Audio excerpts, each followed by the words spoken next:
What is up, everyone? JD here. I hope you're all doing well today. Today I'm going to be bringing you my full review of the Miguron Pagos 2. Let's get into it.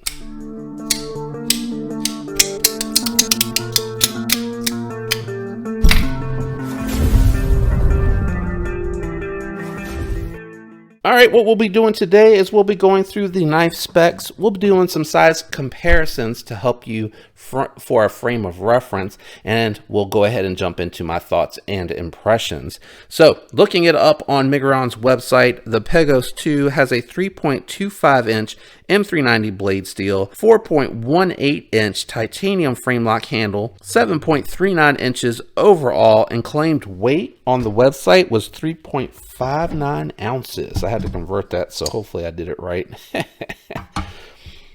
Coming in at 3.1 ounces, coming in even lighter than on the website, if I converted that correctly. I think it was 99 grams. I'm not 100% sure, so I can look it up. All right, so let's go ahead and do our size comparisons. Here it is against the Vosteed Raccoon. Pretty darn close in size. Here it is against the Spyderco Shaman. As you can see, the Shaman is just going to dwarf it. So let's move the Shaman out of the way, grab the Hogue made SIG K320, and as you can see, it is going to dwarf the Miguron. We'll go ahead and bring out the Benchmade Bug Out, which I think is going to be pretty close in size to that as well. Bug Out might have just a little bit more length from the pivot on either side. Yeah, just a little bit more hand, a little bit more blade length though. So hopefully this is helping you frame up the size of this knife. Let's go ahead and bring out our budget knives. We're going to bring out the Civivi Praxis. As you can see, the Praxis is going to dwarf the Miguron, and then we'll bring out the Elementum 2 button lock. As you can see, a little bit bigger, but not by a whole lot. And I don't think that I necessarily believe that 3.25 inch claimed blade length on the website. So what we're going to do right now is we're going to grab my square, which has a ruler on it, and we're going to measure from the tip. Oof, trying to be careful with my, yeah, I believe it. Yep, I believe it. 3.25. I don't know why. For me, it didn't look like it was a whole lot bigger than that Elementum. Thickness profile. Let's do the thickness profile real quick. So here it is against the Elementum 2 button lock. As you can see, the Elementum 2 button lock. Sorry, I'm trying to... Man, that's really close. I would say the Elementum 2 button lock, just a little bit thicker. What we'll do is we'll bring out the Shaman. Almost as thick as the Shaman, and we'll bring out the Raccoon. And just the Raccoon's just, oh no, guys, I think I'm gonna call that pretty darn even. That's pretty close. Too close to call. We'll say that. Let's go ahead and jump into the knife. First, let's talk about the ergos. You have really beautiful micro milling going through this knife, which is one of the things that drew me in to want to check this knife out. The other thing too on this particular knife is it does have contouring going on. You got a lot more contouring as you reach the top of the scale, but it's really good contouring with lots of chamfering all around, making it super comfortable in hand. The other thing that I like about this is it's got a really good access to the lock bar. For being a smaller knife, I can reach in there just fine due to the thicker the thicker nature of the knife. You can get in there really easily to actuate it. No issues whatsoever. The other thing that I like too is you are looking at a nice steel lock bar insert that's giving you about 25% lockup. And you can confirm that on the back here. Let's turn it upside down.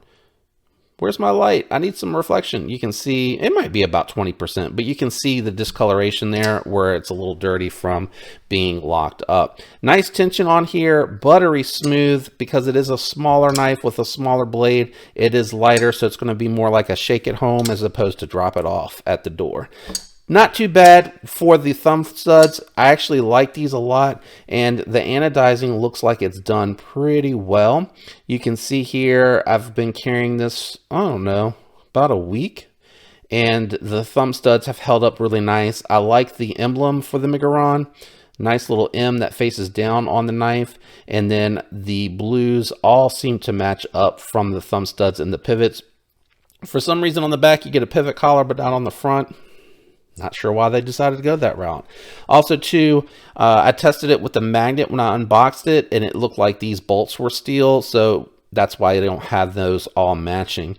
Now, a couple things that I wanted to talk about. Well, actually, before we get too carried away with that, the blade has a great drop point shaped blade. Actually, it's a straight back. I think it drops a little bit right here at the thumb stud. Feeling it, and I guess we can really truthfully tell. I'm not seeing any light come through. So I think it's straight back. I'm gonna call it a straight back. Nice belly, lots of flat here for your push cuts. So I did test it on some cardboard, and it went straight through. Also came razor sharp from the factory, but as you can see here, it's going to immediately develop a smile, and here's my issue. The stop pin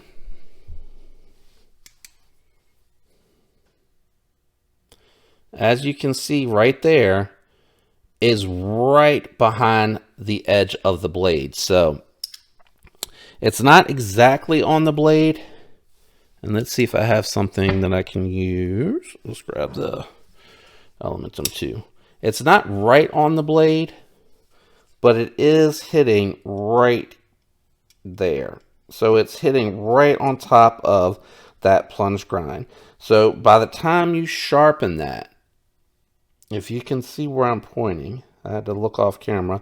If you can see where I am pointing that blade, you're not going to get much sharpening before you hit where that stop pin is hitting on the knife. You see it here? The blade's edge. Man, it's really hard. This lighting is really making it hard to point that out to you guys.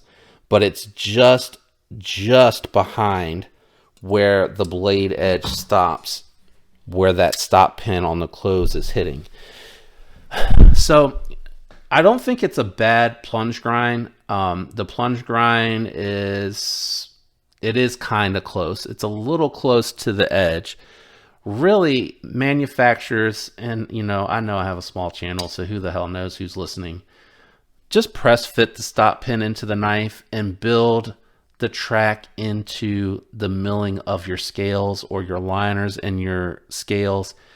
It's going to alleviate this problem where we're not even going to be able to really sharpen this knife. You're going to have to knock off a little bit this way. It's not hitting against the very, very tip. It's back off just a tiny bit of that blade's edge. So long as you stay right over top of where it's inside of this and inside of the crest, if you stay inside of that with the stop, that's where the stop pin is. So you're fine if you wanted to knock off a little bit of material this way and just have the rest of the edge. You can do that, but it's not a minor issue.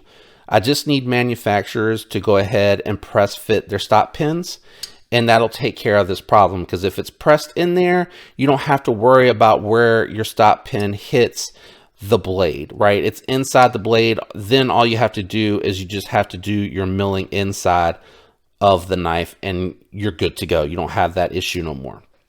The blade is pretty thin between the edge, but because it is a smaller knife and it isn't a super tall flat grind, it does get thick. But again, all of this I think is kind of a moot point, because in the end I feel like this is more a gentlemanly knife. I think this is not meant to be hard used, even though it's a frame lock. You're not meant to go out here and shred hundreds, thousands of feet of cardboard with this knife. This build, the milling, the look, the style of the knife just feels really gentlemanly. I think EDC tasks are going to be perfect for this. Having said that, there is also sharpness here. And I mean sharpness to like, it is going to cut me if I push any harder. It is so sharp right here. The part on the lock bar that sticks up, and I'm trying to get the light to hit it. You see it right here? Let's see, right here. Actually, where's the flashlight again? See it right there? That part where the lock bar comes out needs to be knocked down. That is super sharp, and I feel it in my finger when I'm choking up on the knife. And then you feel a little bit of sharpness here, but it's not nearly as bad as the really thin part on the lock bar itself. The knife is a little small for me. If I actually put my finger in to where it's cut out for me, I do come a little bit short, but it's not awful. If I squeeze up a little bit and start to make some space for the middle finger on the knife, I can get all 4 fingers on there comfortably. So it's an okay experience for me.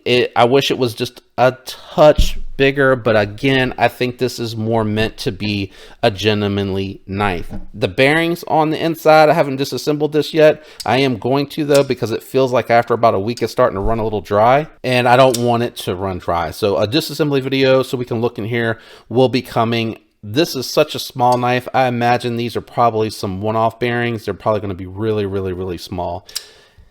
The front flipper has really good jimping, but I think it just needs to go over the top. I think if it went all the way over the top, it would be easier to actuate. There's been a couple times with this, because I'm squeezing too hard, which might be my fault, that I feel like I can't quite get it to deploy. But the jimping that is here on the front of the knife is extremely well done, and it's the proper jimping because I'm able to get plenty of grip on here. I can actuate it in plenty of ways, and that's why I say over the top.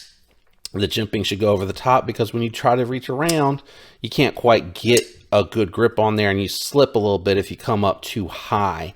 I think that, or you could probably, instead of being completely round, which would ruin some of the aesthetic lines that are going on here, you may be able to just flatten that a little bit so that you're catching a couple of jumps on the top. But that one is definitely a minor complaint because it works just fine. Reverse flick works fine.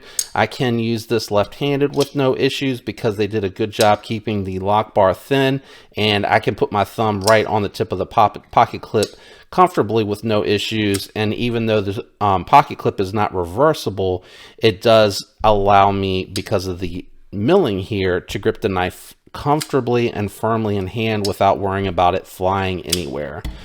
Alternative recommendations. Well, 2 things that I want to talk about before we get to that. First, I looked up on Miguron's website, and the heat treat on the M390 starts at 59 and it stops at 61. That's just the same heat treat that you get on all budget Chinese knives, it seems like. Whether it's Kaiser, whether it's Civivi, Wee, doesn't matter. It seems like that range is 59 to 61. It's just a little low. They just need to bring it up to 61 to 63. Just a couple of degrees to optimize these knives. And that isn't even like true optimization. That's the beginning of the optimization range. But I think that's also part of the reason why you're getting this knife for $200, is because they're not optimizing the heat range. They're running all their steels 59 to 61, so their ovens never have to change. They last longer, so they can keep those prices down. The other thing is the steel hardware. Having said all of that, alternative recommendations, I am going to recommend, if you're looking at the Miguron and you have the issue that I have with it about it being a little too small, I'm going to recommend the QSP Penguin Plus. This variant is the traditional pocket knives exclusive, but they do come in 20 CV and titanium, and some of them have the really cool fat carbon scales on them, or you can get the titanium. Really good knife, but you're still getting that 59 to 61 heat treat that I mentioned earlier on the budget Chinese knives on your QSP Penguin. This is just going to remedy the size, and you're going to get comparable steels for a little bit less. You're getting this for around, I think it starts at 175 as of the making of this video. The other alternative recommendation, I don't have mine here. It's going to be the USA made tactile Rockwall. It's going to be exactly the same size as this, but you're going to get US build quality, and you're going to get the opportunity for sprint runs where they do them through the season. So you can get one that's a little bit more unique if you don't want the same knife that everyone else has, because once those seasonal runs are done, they don't go back and do them again. But you're going to be getting a proper heat treat. I saw recently where they bumped their Magna Cut up to be 62. Perfect. Build quality is awesome, but it is going to cost you $299 versus $199. But if you're spending $199, is it really that important to you to save $100 to not get a USA made knife that is the same size, that has the proper heat treat on their Magna Cut, and support local if you're in the US? I don't know. That's up to you to answer. The alternative recommendation that I'm going to make that's going to be exactly the same price as this, which is what I think everybody probably wants to know at this point, $199, the Kun Wu Tao Compact. Why? Because they're running their LMAX at 62. So they're running in the optimal heat range. They're giving you a super steel. They're giving you the titanium material and the handle that's a little bit taller, a little bit more ergonomically pleasing in my opinion, and you're getting that good build quality. So those are it for my alternative recommendations. I hope you enjoyed today's video. Shout out to everyone out there that leaves the likes, comments, and is subscribed. I appreciate you guys more than you know. Thanks for tuning in today, and I hope you have a fantastic week. Until next time, peace.